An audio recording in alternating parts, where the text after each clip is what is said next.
शांत रहने से सभी दुखों का अंत हो जाता है और शांत मन मनुष्य की बुद्धि को शीघ्र ही स्थिर करने में और परमात्मा से मिलन करने में सहायता करती है। ये कथन शांति के महत्व को दर्शाता है। शांत मन से ही व्यक्ति अपनी समस्याओं का समाधान कर सकता है और आध्यात्मिक उन्नति प्राप्त कर सकता है। आस्था और कृतज्ञता। हमारी आस्था की परीक्षा तब होती है जब हम जो चाहे वो हमें न मिले और फिर भी हमारे दिल से प्रभु के लिए शुक्रिया ही निकले। यह कथन सच्ची आस्था को परिभाषित करता है। कठिन परिस्थितियों में भी ईश्वर के प्रति कृतज्ञ रहना ही सच्ची भक्ति है। कर्म और परिणाम। जिस मनुष्य ने अपनी जवानी में बहुत सारे पाप किए हो, उसे बुढ़ापे में नींद नहीं आती है, इसलिए जवानी बर्बाद न करें। ये कथन कर्मों के परिणामों की बात करता है। हमारे कर्म हमारे भविष्य को प्रभावित करते हैं। व्यक्ति जो भी चाहे वो बन सकता है यदि वो विश्वास के साथ इच्छित वस्तु पर लगातार चिंतन करें। ये कथन सकारात्मक सोच और दृढ़ संकल्प की शक्ति को दर्शाता है। जो बात सच पर आधारित होती है उसे कहने, करने और मानने से हमें कभी नहीं डरना चाहिए। ये कथन सत्य के मार्ग पर चलने की प्रेरणा देता है। इंसान की इच्छा पूरी नहीं होती है तो उसका क्रोध बढ़ता है और उसकी इच्छा पूरी हो जाती है तो लोभ बढ़ता है। इसलिए जीवन की हर स्थिति में अपने धैर्य को बनाए रखें। ये कथन इच्छाओं को नियंत्रित करने और धैर्य बनाए रखने की बात करता है। आज यदि आपके दिन बुरे दिन चल रहे हैं तो कल अवश्य ही अच्छा होगा। आप केवल निस्वार्थ भाव से अपना कर्म कीजिए। ये कथन आशा और कर्म के महत्व को दर्शाता है। मनुष्य का जीवन केवल उसके कर्मों पर आधारित होता है। वो जैसा कर्म करता है उसका जीवन वैसा ही हो जाता है। ये कथन कर्म के सिद्धांत को दोहराता है। ईश्वर और आत्मा। जो मार्ग ईश्वर ने आपके लिए खोला है उसे कभी भी कोई बंद नहीं कर सकता, इसलिए चलते रहें। ये कथन ईश्वर में विश्वास और निरंतर प्रयास की बात करता है। आत्मा अमर है, इसलिए मरने की चिंता मत करो। ये कथन आत्मा की अमरता और मृत्यु के भय से मुक्ति की बात करता है। आत्मा का अंतिम लक्ष्य परमात्मा में मिल जाना होता है। ये कथन आध्यात्मिक लक्ष्य को परिभाषित करता है। मैं सभी प्राणियों के हृदय में स्थित आत्मा हूँ। मैं सभी प्राणियों का आदि, मध्य और अंत भी हूँ। ये कथन ईश्वर की सर्वव्यापकता को दर्शाता है। अन्य महत्वपूर्ण बातें। इस संसार में कुछ भी स्थायी नहीं है। यह कथन संसार की अनित्यता को दर्शाता है। नर्क के 3 द्वार हैं, काम, क्रोध और लोभ। यह कथन नकारात्मक भावनाओं से बचने की चेतावनी देता है। मौन सबसे अच्छा उत्तर है किसी ऐसे व्यक्ति के लिए जो आपके शब्दों को महत्व नहीं देता। यह कथन विवेकपूर्ण व्यवहार की बात करता है। धर्म केवल कर्म से होता है, कर्म के बिना धर्म की कोई परिभाषा ही नहीं है। यह कथन कर्म के महत्व को दर्शाता है। अहंकार करने पर इंसान की प्रतिष्ठा, वंश, वैभव तीनों ही समाप्त हो जाते हैं। यह कथन अहंकार के विनाशकारी परिणामों की बात करता है। सत्य कभी नष्ट नहीं हो सकता। अच्छा करने से नहीं डरना चाहिए। यह कथन सत्य और नैतिकता के मार्ग पर चलने की प्रेरणा देता है। समय कभी नहीं रुकता। आज यदि बुरा चल रहा है तो कल अवश्य अच्छा आएगा। यह कथन आशावादी दृष्टिकोण को प्रोत्साहित करता है। यह सभी कथन जीवन के महत्वपूर्ण पहलुओं पर प्रकाश डालते हैं और हमें एक बेहतर इंसान बनने की प्रेरणा देते हैं। शांत रहने से सभी दुखों का अंत हो जाता है और शांत मन मनुष्य की बुद्धि को शीघ्र ही स्थिर करने में और परमात्मा से मिलन करने में सहायता करती है। हमारी आस्था की परीक्षा तब होती है जब हम जो चाहे वो हमें न मिले और फिर भी हमारे दिल से प्रभु के लिए शांत रहने से सभी दुखों का अंत हो जाता है और शांत मन मनुष्य की बुद्धि को शीघ्र ही स्थिर करने में और परमात्मा से मिलन करने में सहायता करती है। हमारी आस्था की परीक्षा तब होती है जब हम जो चाहे वो हमें न मिले और फिर भी हमारे दिल से प्रभु के लिए शुक्रिया ही निकले। जिस मनुष्य ने अपनी जवानी में बहुत सारे पाप किए हो उसे बुढ़ापे में नींद नहीं आती है, इसलिए जवानी बर्बाद न करें। व्यक्ति जो भी चाहे वो बन सकता है यदि वो विश्वास के साथ इच्छित वस्तु पर लगातार चिंतन करें।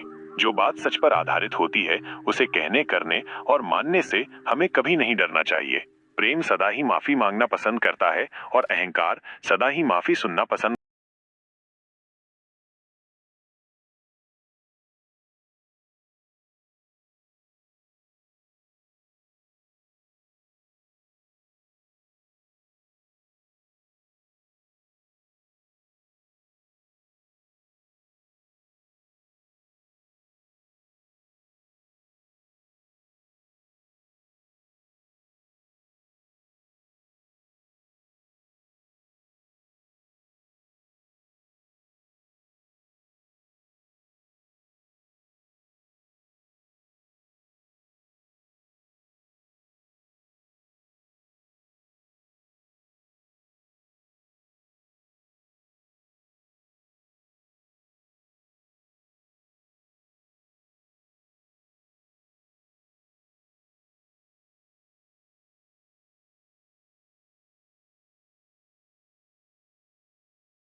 चाहिए। अहंकार करने पर इंसान की प्रतिष्ठा, वंश, वैभव तीनों ही समाप्त हो जाते हैं। इसका अर्थ है कि अहंकार मनुष्य के लिए हानिकारक है।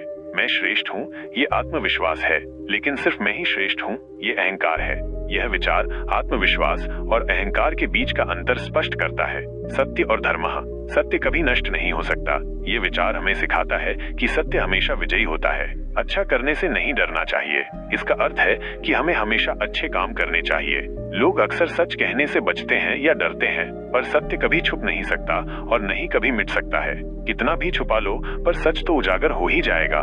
सत्य को छुपाने से कोई फायदा नहीं है, वो हमेशा सामने आता है। जो बात सच पर आधारित हो, उसे करने या कहने और मानने से कभी नहीं डरना चाहिए। सत्य का साथ देने से कभी नहीं डरना चाहिए। ईश्वर और सृष्टि, मैं सभी प्राणियों के हृदय में स्थित आत्मा हूँ। ये विचार हमें सिखाता है कि ईश्वर सभी प्राणियों में वास करते हैं। मैं सभी प्राणियों का आदि, मध्य और अंत भी हूँ। इसका अर्थ है कि ईश्वर ही सभी चीजों का स्रोत, मध्य और अंत है। मैंने ही इस सृष्टि की रचना की है, मैं ही इसका पालन पोषण करता हूँ और मैं ही इस सृष्टि का विनाश अर्थात अंत करता हूँ। भगवान श्री कृष्ण कहते हैं कि वही सृजन, पालन और विनाश के करता है। मैं ही इस सृष्टि की रचना करता हूँ, मैं ही इसका पालन पोषण करता हूँ और मैं ही इस सृष्टि का विनाश करता हूँ। ये भी उसी बात को दोहराता है। जब संसार में धर्म की हानि और अधर्म की विजय होगी, तब मैं इस पृथ्वी पर अवतार लूंगा। भगवान श्री कृष्ण कहते हैं कि जब भी धर्म की हानि होती है, वह अवतार लेते हैं। शांति और प्रेम, मौन सबसे अच्छा उत्तर है किसी ऐसे व्यक्ति के लिए जो आपके शब्दों को महत्व नहीं देता। यह विचार हमें सिखाता है कि हमें उन लोगों के साथ बहस नहीं करनी चाहिए जो हमारे शब्दों को महत्व नहीं देते हैं। शांति से भी दुखों का अंत हो जाता है और शांत चित्त मनुष्य की बुद्धि शीघ्र ही स्थिर होकर परमात्मा से युक्त हो जाती है। शांति से दुखों का नाश होता है और मन शांत होने पर भगवान के साथ जुड़ना आसान होता है। प्रेम सदैव माफी मांगना पसंद करता है और अहंकार सदैव माफी सुनना पसंद करता है। यह विचार प्रेम और अहंकार के बीच का अंतर बताता है। जो मार्ग ईश्वर ने आपके लिए खोला है, उसे कभी भी कोई बंद नहीं कर सकता। ईश्वर द्वारा दिखाए गए मार्ग को कोई नहीं रोक सकता। इच्छा पूरी नहीं होती तो क्रोध बढ़ता है और इच्छा पूरी होती है तो लोभ बढ़ता है। इसलिए जीवन की हर स्थिति में धैर्य बनाए रखना। इच्छाएं मनुष्य को क्रोध और लोभ की ओर ले जाती हैं, इसलिए धैर्य रखना जरूरी है। वो जो सभी इच्छाएं त्याग देता है, मैं और मेरा की लालसा तथा भावना से मुक्त हो जाता है, उसे शांति प्राप्त होती है। इच्छाओं का त्याग करने, कर्म किए जाओ, फल की चिंता मत करो। आत्मा अमर है, इसलिए मरने की चिंता मत करो। इस संसार में कुछ भी स्थायी नहीं है। नरक के 3 द्वार हैं, काम, क्रोध और लोभ। मौन सबसे अच्छा उत्तर है किसी ऐसे व्यक्ति के लिए जो आपके शब्दों को महत्व नहीं देता। आत्मा का अंतिम लक्ष्य परमात्मा में मिल जाना होता है। धर्म केवल कर्म से होता है, कर्म के बिना धर्म की कोई परिभाषा ही नहीं है। अहंकार करने पर इंसान की प्रतिष्ठा, वंश, वैभव तीनों ही समाप्त हो जाते हैं। मैं सभी प्राणियों के हृदय में स्थित आत्मा हूँ।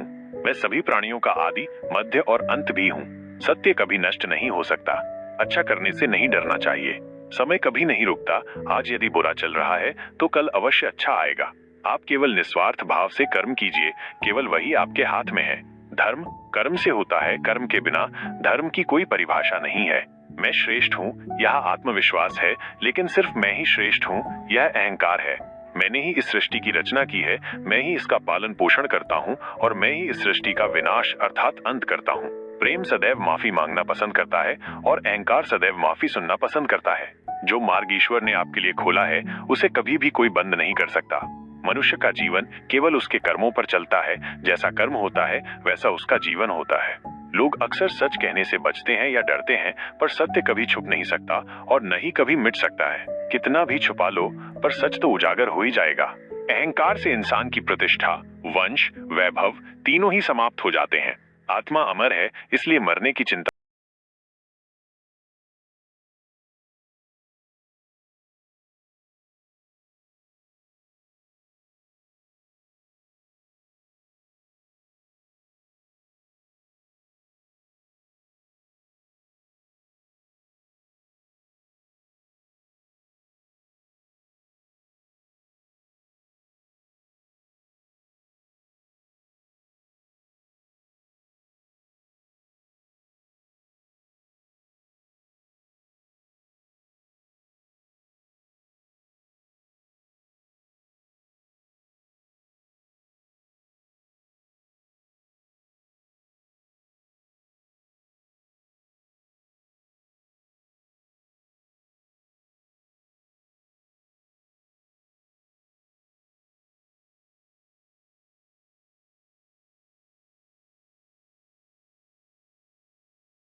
अधीन होने से मनुष्य के जीवन में विकार और परेशानियां आती है।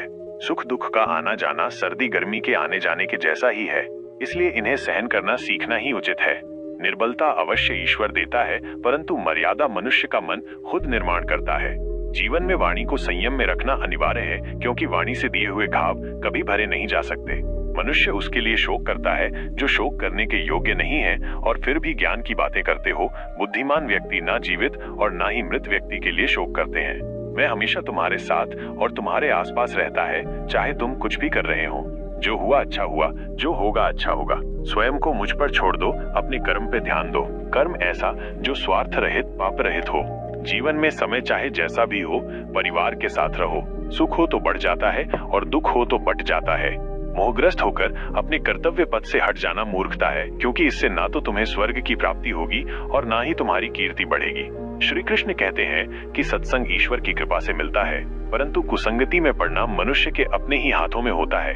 कर्म का फल व्यक्ति को उसी तरह ढूंढ लेता है जैसे कोई बछड़ा सैकड़ों गायों के बीच अपनी माँ को ढूंढ लेता है। इस संसार में कुछ भी स्थायी नहीं है। मैं सभी जीवों में विद्यमान हूँ, मैं चींटी में भी विद्यमान हूँ और हाथी में भी विद्यमान हूँ। मेरे भी कई जन्म हो चुके हैं, तुम्हारे भी कई जन्म हो चुके हैं। ना तो मेरा अंतिम जन्म है और ना ये तुम्हारा अंतिम जन्म है। व्यक्ति कर्म करने से कभी छुटकारा नहीं पा सकता है, इसलिए तुम्हें हमेशा कर्म करते रहना चाहिए, क्योंकि कर्म के बिना तुम्हारे शरीर का निर्वाह भी नहीं हो सकता है। परिवर्तन ही संसार में स्थायी है, इसलिए परिवर्तन से भयभीत नहीं होना चाहिए। जो लोग दूसरों की सहायता करते हैं, ईश्वर उनकी सहायता करते हैं। जब यह संसार ही स्थायी नहीं है, तो इस संसार की कोई वस्तु कैसे स्थायी हो सकती है। आत्मा शरीर को वैसे ही छोड़ देती है जैसे मनुष्य पुराने कपड़ों को उतारकर नए कपड़े धारण कर लेता है। मन शरीर का हिस्सा है। सुख दुख का एहसास करना आत्मा का नहीं शरीर का काम है। मान अपमान, लाभ हानि, गम और खुशी सब मन का खेल है।